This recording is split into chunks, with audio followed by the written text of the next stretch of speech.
Hello, my friends.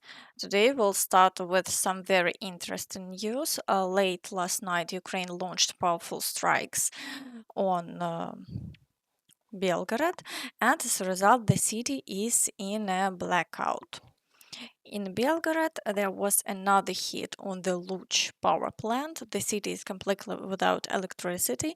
According to the People channel, rockets hit their substation. Power is also out in nearby settlements. A week ago, there was already a strike there, and at that time, the city also had no electricity.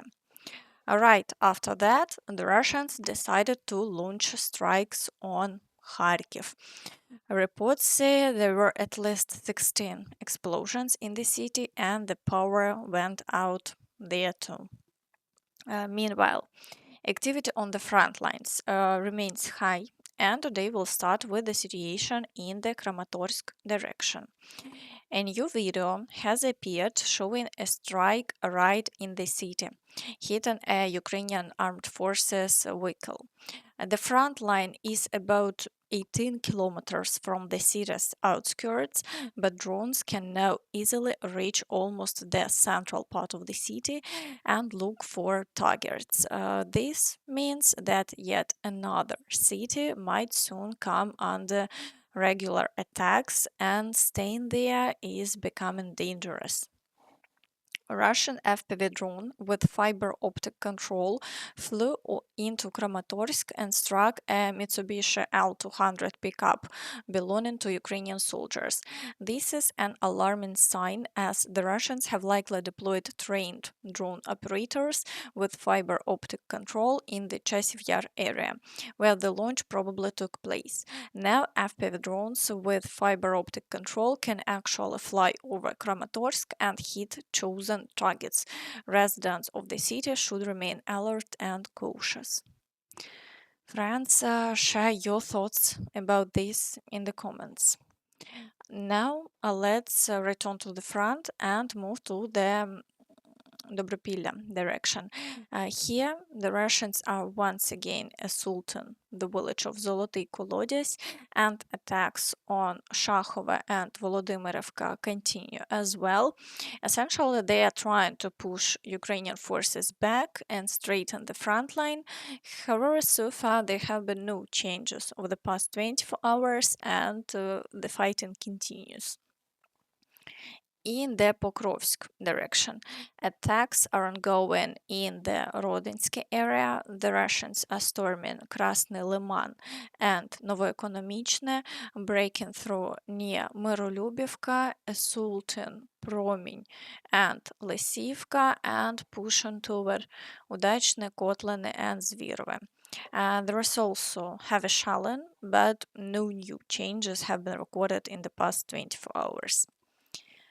In the Novopavlivka direction, the Russians are pushing across the fields toward Filia, assaulting Dachne and Zeleny High, and advancing from Piddubne through the fields toward Alexandrograd.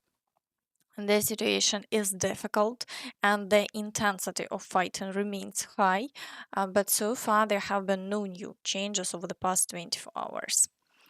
In the direction of the settlement of Pokrovske, Russian forces are breaking through near Sosnivka, and further south, offensive actions are also being recorded across the fields. Fighting continues for Verbove, Novogorivka, Novovasilievske, and Novomykolaivka. As we can see, activity in this area is increasing. The Russians are already conducting up to 30 assaults per day. It's clear they want to move quickly further into the Dnipropetrovsk region. However, for now, there have been no new changes during the past day, and Ukrainian forces are trying to stop the advance and carrying out counterattacks. In the Huliaipole direction, Russian forces are assaulting Poltavka, but as before, they haven't achieved any significant success, and the front line has remained unchanged over the past 24 hours. In the Zaporizhzhia direction, the Russians are advancing across the fields toward Novopavlivka and carry out shelling. However, over the past day, they have made no progress, and the front line remains stable for now. In the Kherson direction, Russian forces continue pushing in the area of the Antonivsky Bridge. They suffer losses each time, but the attacks don't stop, and for now the front line remains unchanged. Now moving to the Kostiantynivka direction. Here, the Russians are assaulting Pretechene, but no new breakthroughs have been recorded on the outskirts of Kostiantynivka. The situation was quickly stabilized. But Russian forces are also storming Alexandru Shultine, pushing toward Ivanopilya, and fighting near Pleshiivka and Klebanbyk also continue. Additionally, daily offensive actions are recorded across the fields near Rusyn Yar and Poltavka. However, they are unable to advance further, and the front line remains unchanged. In the Siversk direction, Russian forces yesterday captured Fedorivka, and the Russian Minister of Defense issued a new statement claiming that they had taken the village of Kuzminivka. However, Ukrainian soldiers report that this is fake information and there has been no actual advance by the Russians in this area.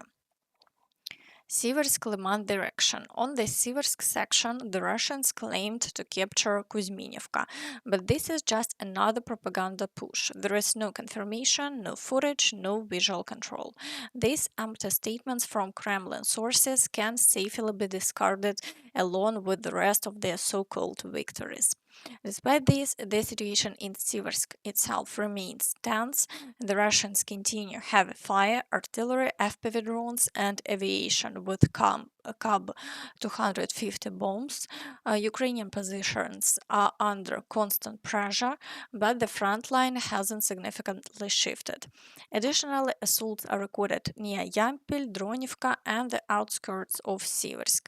In any case, the situation here is worsening, and the Russians are gradually pressing the defense.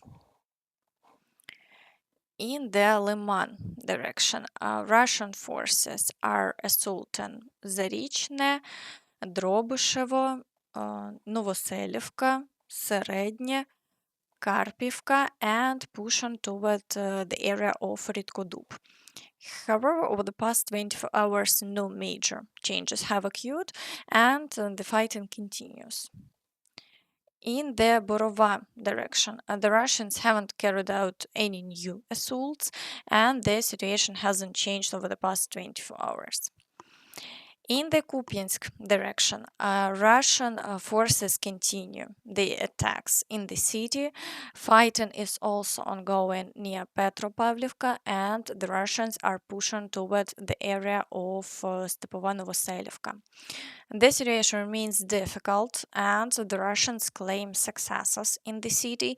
On the geolocation map, the gray zone has significantly expanded. Over the past 4 days, the situation of the Ukrainian army in the northwestern sector of Kupiansk city has deteriorated. The Russian army has managed to consolidate its positions between Захисників Куп'янська, Конституції, Титова, and Dukhovna streets and the central square. However, reconnaissance groups have advanced further, reaching the Kupianka river south of Svativska street from that direction, while pressing from other axes to the west and south of Kharkivska and Studentska streets. So if these reports are confirmed and the Russians manage to consolidate their new positions, the front line may soon shift further against Ukraine.